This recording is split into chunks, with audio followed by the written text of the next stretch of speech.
আমলে বলবৎ থাকার তৌফিক দান করো আল্লাহ।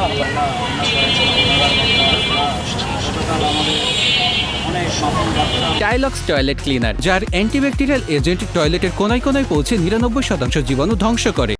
আল্লাহ, তুমি হাসিনার তুমি এমন সাজা দাও যাতে সেটা ইতিহাস হয়ে থাকে আল্লাহ।